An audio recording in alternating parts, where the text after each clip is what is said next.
بسم اللہ الرحمن الرحیم۔ السلام علیکم۔ کشمیر ڈیجیٹل کے پوڈ کاسٹ میں ہوں راجہ افتخار۔ آج ہمارے ساتھ ایک ایسے جوان موجود ہیں جنہوں نے 70 سالہ اولڈ ایج شہری کو کارآمد شہری کے طور پر اپنی جماعت میں شامل کر کے ایک مثال قائم کر دی ہے۔ ہم آج ہمارے مہمان ہیں سردار امجد مغل صاحب۔ آج ہم ان سے آزاد کشمیر کی صورتحال پر ہی بات کریں گے اور ان کی تنظیمی امور پر بھی۔ سر صاحب، کشمیر ڈیجیٹل کے اسٹوڈیو میں ہم آپ کو خوش آمدید کہتے ہیں۔ جی بہت شکریہ، بہت شکریہ رائی صاحب، آپ نے ماشاءاللہ بڑا دلچسپ کوسچن کیا ہے۔ تو میں آپ کی توجہ جو اس طرف دلاتا چلوں، بہت سے لوگوں کی کنفیوژن ہوتی ہے۔ بیسیکلی تحریک جوانان پاکستان جموں اینڈ کشمیر ہماری سیاسی جماعت جو الیکشن کمیشن میں رجسٹرڈ ہے، اس کا نام ہے۔ بہت سے لوگ اسے یوتھ یا نوجوان سمجھتے ہیں۔ بیسیکلی اقبال کا ایک شعر بھی ہے، خیرت کو غلامی سے آزاد کر، جوانوں کو پیروں کو استاد کر۔ جو ہمارا مینیفیسٹو ہے اس کے اندر ہمارے فاؤنڈر محترم سابق ISI چیف جنرل امید گل صاحب نے اس میں اکابرین کی ایک لسٹ ڈال دی تھی۔ انہوں نے کہا جو لوگ ریٹائرڈ ہو جاتے ہیں وہ کہاں پہ جاتے ہیں۔ تو جو آپ نے سوال کیا کہ جو 40 سال 70 سال یا 80 سال کے بابے ہیں، تو یہ بیسیکلی تحریک جوانان پاکستان جموں اینڈ کشمیر ہے۔ تو جوانان کا مطلب جو ہے اس میں آپ کا جو ہے نا یوتھ والا کنسیپٹ نہیں آتا کہ 18 سے 24 ہو یا 25 سے 35 ہو۔ تو اس میں آپ کی مہد سے لے کے لہد تک کہ آپ کی زندگی سے موت تک جو بندہ ہوش واس میں قائم ہے، جس کا جذبہ جوانان، جس کا جذبہ جوان ہے، وہ تحریک جوانان میں۔ ہم نے یہ بھی دیکھا ہے کہ آپ کے 70 سال کے جو عہدیدار ہیں وہ بھی 20 سال کے جوانوں کی طرح کام کر رہے ہیں۔ الحمدللہ میں یہ سمجھ رہا ہوں جو ہماری یوتھ اس وقت ڈسپرس ہو چکی ہے، مینٹلی ڈسٹرب ہے، بہت سی چیزیں ہیں۔ ہم تو وہ تو ہے ہی ہے اس وقت ہمارے ساتھ الحمدللہ، لیکن جو لوگ ریٹائرڈ ہو جاتے ہیں تو ان کو ہم نے اکابرین میں لے آئی۔ تحریک جوانان کے اندر میں آپ کو 2-3 ایسے لوگ ہیں ایگزامپل دے سکتا ہوں، جس میں محترم راجہ نسیم صاحب ہیں۔ تو وہ ریٹائرمنٹ کے بعد مل کو اپنی وہ جو ان کی صحت تھی، دیگر چیزوں کو لے کے ڈسٹرب تھے۔ تحریک جوانان میں اس وقت کمپین کر رہے ہیں، فزیکلی فٹ ہیں۔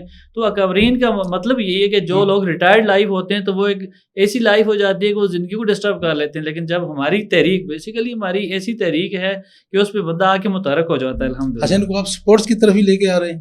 جی، ہماری جو تحریک جوانان کشمیر ہے اس کے اندر 17 ونگ ہے۔ واحد سیاسی جماعت الحمدللہ مجھے یقین ہے پاکستان اور آزاد کشمیر میں ہے جس کے 17 ونگ ایکٹیویٹ ہیں یہاں پہ۔ وہ جو 17 ہمارے ونگ ہیں اس کا ایکٹیویزم آپ دیکھیں کہ سپورٹس ہیں، گیم ہے، کلچر ہے، ایجوکیشن ہے، ہمارا جو کلائمیٹ چینج ہے، ٹورزم ہے، ایجوکیشن ریفارمس ہیں، ہیلتھ کے حوالے سے ہیں۔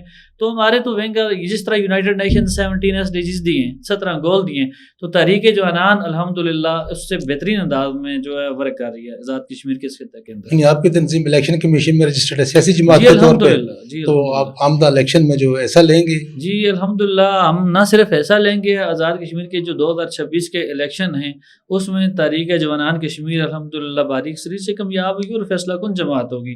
اور مجھے امید ہے کہ جو باقی اس وقت سیاسی جماعتیں جنہوں نے آزاد کشمیر کے نظام کو ذبح عالی کا شکار کر دیا، تو اس کا انشاءاللہ جو ستیہ ناش ہونا ہے وہ تحریک جوانان کے ہاتھوں ہونا ہے اور بری طرح پٹے گی، اور جو کامیابی ہوگی وہ تحریک جوانان کا مقدر ہوگا۔ آپ نے جنرل امید گل صاحب کا ذکر کیا ہے، آپ کی اس تنظیم میں ریٹائر فوجیوں کی تعداد کتنی ہے؟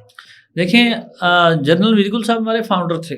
شاید آپ نے ان کو دیکھا ہوگا کہ جب وہ چیف تھے تب بھی وہ بہترین انداز میں پوری عالم اسلام کو، پوری دنیا کو، بالخصوص پاکستان کو اور کشمیر کے لیے ان کی اسٹریٹجی تھی۔ لیکن جو ریٹائرڈ فوجیوں کی آپ بات کر رہے ہیں، ہمارے پارٹی کے اندر کوئی اسپیسیفک یہ نہیں ہے ڈومین کہ ہمارے اندر کوئی آرم سرسز کے لوگ ہوں گے یا ایکس سروس مین ہوں گے، نہیں، ہم تمام لوگوں کو لے رہے ہیں تحریک جوانان میں۔ جو 18 سال سے لے کے جہاں تک وہ سٹیبل ہے اس کی لائف میں، وہ تحریک جوانان کیسا ہے۔ اس میں ہماری طرف کوئی ریلیجیس بین نہیں ہے، کسی اور کاسٹ کا، مسلک کا، دیگر سیکٹر کہیں بھی ہمارے کسی سیکٹر میں بین نہیں ہے۔ تحریک جوانان تمام لوگوں کو ایک امبریلا کے نیچے لانا چاہ رہی ہے الحمدللہ۔ 6 مئی کو جو انڈیا نے پاکستان پہ حملہ کیا تھا، تو آپ کا تعلق بھی کنٹرول لائن کے علاقے سے ہے، تو آپ کی تنظیم نے کیا کردار ادا کیا، آپ کے ورکر نے کیا کیا؟ الحمدللہ میں آپ کو اس پہ پہلے بھی بات کر چکا ہوں۔ دلچسپ بات یہ کہ تحریک جوانان کے تمام کارکنان فرنٹ لائن سے کا رول پلے کر رہے تھے۔ کہیں آزاد کشمیر کے خطے میں ریسکیو کر رہے تھے. یہاں پر جو مظفر آباد میں انسیڈنٹ ہوا تو سب سے پہلے تحریک جنان کے لوگ پہنچے. نیلم میں میری فیملی سے ڈیتھ ہوئی ہے, وہاں پہ شاکوٹ میں جو شہادت ہوئی ہے خاتون کی, اس طرح بگنا میں جو انجرڈ ہوا ہے, تو ہماری فیملی سے یہ سارے لوگوں کی شہادتیں ہوئی ہیں. تو ہمارے لوگ تو ایٹ دا اسپاٹ وہاں پر پہنچے ریسکیو کے لیے. پھر ہمارے جو ارسسس فورسز ہیں, جس طرح کی بھی سپورٹ ہو سکتی تھی بارڈر پہ, ان کو ہر اول دستے میں جو تحریک جنان کے لوگ تھے انہوں نے رول پلے کیا. آپ کا نعرہ ہے کہ اس بار نوجوان سرکار, ایک مرتبہ پہلے بھی ایک نوجوان نے 70 سالہ نوجوان نے ایک نعرہ لگایا تھا کہ اس مرتبہ نوجوان سرکار, تو اسے اقتدار بھی ملا, 26 ارب روپے کے ڈالر کے ریزرو کو 2 ارب تک بچا تھا. آپ کا کیا عزم ہے اس والے سے؟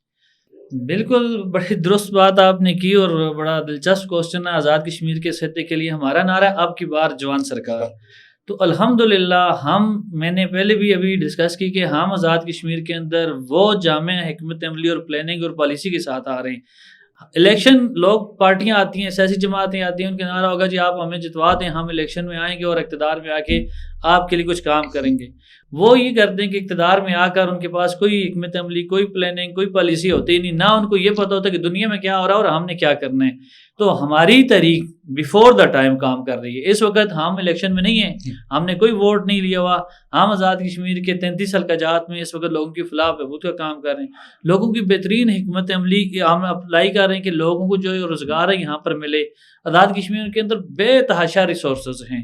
تحریک جنان الحمدللہ جو اپنے ریزرو کی بات کی, آپ دیکھیں گے جو فارن ریمیٹنس سے آزاد کشمیر کے اندر آئیں گے, ہم آزاد کشمیر بینک کو شیڈول کرائیں گے انشاءاللہ. بہت سی ہماری اور پلاننگ اور پالیسی ہیں جو ہم اقتدار میں آ کر, یا الیکشن مینیفیسٹو جب ہم پبلک کریں گے تو الیکشن مینیفیسٹو کیسے. میں آپ کو بتاؤں, جوائنٹ ایکشن کمیٹی کے جو بیسک رائٹس کی بات کی, موومنٹ کی, میرے گھر میں کوئی بندہ نہیں تھا. ہمارے چیئرمین عبداللہ میرگل صاحب لاسٹ ایئر آج جب یہاں پر چاہتے ہیں, انہوں نے آگے جوائنٹ ایکشن کمیٹی کے حق میں پریس کانفرنس کی, سپورٹ کی. تحریک جنان نے ہر جو حلقہ جاتے ہیں 10 اضلاع میں ہم نے جوائنٹ ایکشن کمیٹی کی سپورٹ کی. لیکن کس لیے کی؟ جو بیسک رائٹ تھے. لیکن جو جوائنٹ ایکشن کمیٹی اس وقت جس ایجنڈے پہ کام کر رہی ہے, ہم اس کی سپورٹ نہیں کریں گے. بیسک رائٹ سے اگر وہ ہٹے گی, جو لائن ڈرا ہے وہاں سے ڈی ٹریک ہوگی, وہ کسی انٹرنیشنل لابی کے ایسا بنے گی.